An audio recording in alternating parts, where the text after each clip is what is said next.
আসসালামু আলাইকুম। আমি জনি ফ্রম লন্ডন থেকে আপনাদের খুবই গুরুত্বপূর্ণ একটা বাজেটে নিয়ে কথা বলবো। আপনারা আমার বন্ধুবান্ধব অনেকেই ইংল্যান্ডে আসতে চাচ্ছেন পড়াশোনার পারপাসে, পড়াশোনা ভিসা নিয়ে আসতে চাচ্ছেন। তো সবার একটা কমন কোশ্চেন থাকে, ইংল্যান্ডে পড়তে আসলে কত টাকা লাগবে, কত টাকা বাজেট করা লাগবে।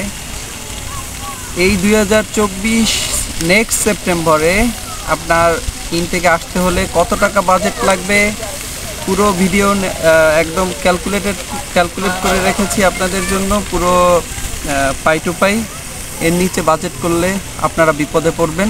তো আমি সামগ্রিক একটা আপনাদের ধারণা নিয়ে চলে আসছি। ভিডিওটা মনোযোগ দিয়ে শুনবেন, আশা করি আপনাদের জন্য উপকৃত হবেন আপনারা। তো ইউনিভার্সিটিতে এইটা শুধুমাত্র মাস্টার্স যারা করতে আসতে চাচ্ছেন তাদের বাজেট নিয়ে কথা বলছি। অনার্সে যারা আসতে চাচ্ছেন তাদের জন্য না, মাস্টার্সে যাদের কস্ট। প্রথমে আসি টিউশন ফিস নিয়ে। 13 থেকে 14,000 টিউশন ফিস, সর্বনিম্ন টিউশন ফিস বর্তমান 2024 সেপ্টেম্বর ইনটেকের জন্য। এর নিচে পাবেন না। তো দেখা যাচ্ছে এটাই সর্বনিম্ন টিউশন ফিস। তো আপনাকে 75% টিউশন ফিস দিয়ে তারপরে এই দেশে আসতে হবে। তো বড় একটা পার্ট হলো টিউশন ফিস। আপনার 14,000 আমি টিউশন ফিস ধরলাম। 14,000 75% করলে আপনার 10,500 টাকা টিউশন ফি পেমেন্ট করতে হবে, যেটা আপনার 155 টাকা করে রেট পড়বে আমাদের দেশ থেকে পাঠানোর জন্য। এর সাথে কিছু প্রসেসিং ফিস 4-5 হাজার টাকা অ্যাড হতে পারে। তো এইটার জন্য আসবে 16,27,000 টাকা, 16,87,000 টাকা টিউশন ফি। তারপর আপনার 4,000 টাকা টিউশন ফি থেকে 3,500 টাকা টিউশন ফি বাকি থাকবে, যেটা আপনাকে এখানে এসে কাজ করে তারপর পেমেন্ট করতে হবে। তারপর আছে ভিসা ফি।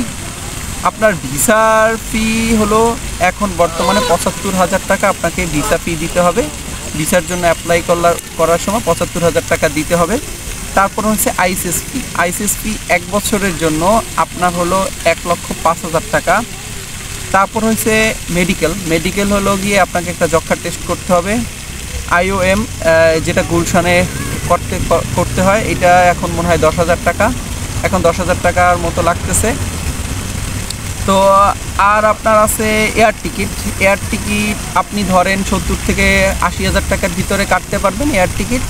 তো আমি মিডিয়াম রেঞ্জটা ধরলাম, এর কোনো সময় আপ হয়ে যায়। তো এর সাথে আপনি এখানে যে আসবেন মিনিমাম 2 মাসের আপনাকে কস্ট নিয়ে আসতে হবে, হাতে 2 মাসের টাকা নিয়ে আসতে হবে।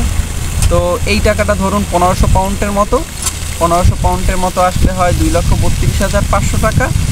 তারপর এর সাথে আনুষঙ্গিক আরও আমি এক্সটেনশন 10,000 টাকা এক্সট্রা ধরলাম যাতায়াতের খরচ পারপাস। তো শপিংটা আপনার, তারপর আপনি সর্বনিম্ন একটা লিস্ট ধরলাম শপিংয়ের, 30,000 টাকা একটা সর্বনিম্ন কস্ট ধরলাম, যে 30,000 টাকার মতো আপনার শপিং করতে লাগতে পারে। তো এই সবগুলো মিলে আসে 21,69,500 টাকা। এছাড়াও এডিশনাল একটা কস্ট আছে। যদি আপনার ব্যাংকে টাকা দেখাতে হবে, যদি আপনার নিজের টাকা থাকে তাহলে আপনি তো বেঁচে গেলেন। তো আমাদের দেশে ব্যাংক অনেক সময় সাপোর্ট করে থাকে স্টুডেন্টের এই পারপাসে। তো এই ইচ্ছা সম্পর্কে আর একদিন অন্য সময় বলবো। তো এইটা যদি আপনার নিজের টাকা না থাকে 30-40 লাখ টাকা দেখানোর জন্য, তো এই টাকাটা যদি আপনার নিজের না থাকে তখন আপনার ব্যাংক থেকে সাহায্য নিতে হবে এবং ব্যাংকে ভালো একটা অ্যামাউন্ট আপনার ইন্টারেস্ট দিতে হবে। যা এই ইন্টারেস্টটা আপনি ধরুন 1 লাখ থেকে 1.5 লাখের ভিতরে আসতে পারে। এটা আমি এইটাকে কাউন্ট করিনি, কাউন্ট ছাড়া করেছি। শুধুমাত্র 21,70,000 টাকার মতো আপনার এখানে আসতে পর্যন্ত কস্ট লাগবে। এই হলো সামগ্রিক ধারণা। যারা আসতে চাচ্ছেন এই বাজেট ছাড়া যদি আপনি আসেন তো আপনি বিপদে পড়বেন, নাহলে আপনি এখানে সারভাইভ করতে পারবেন।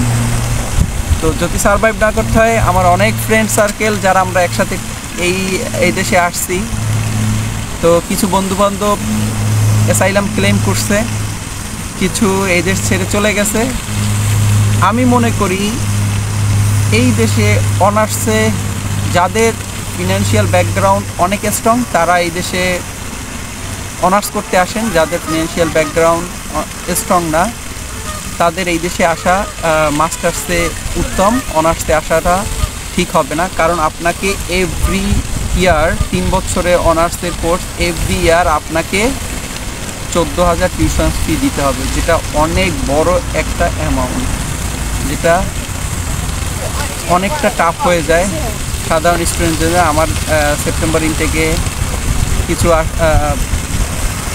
ফ্রেন্ড আসছিল, ফ্রেন্ড বলতে ছোট ভাই বোন আসছিল, তারা অনেকে চলে গেছে অন্য দেশে, এখান থেকে চলে গেছে। তো এইটা সম্ভব না অনার্সের ক্ষেত্রে। এটা মিডল ফ্যামিলি, আমরা মধ্যবিত্ত ফ্যামিলি থেকে বিলং করি, এটা খুবই খুবই খুবই কষ্টসাধ্য। সো সব কিছু ভেবে চিনতে তারপরে আগাবেন।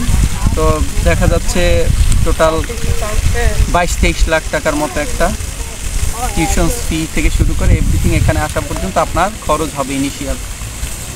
তো ভালো থাকবেন সবাই, দোয়া করবেন এবং কোনো কোশ্চেন থাকলে অবশ্যই জানাবেন। আল্লাহ হাফেজ, আসসালামু আলাইকুম।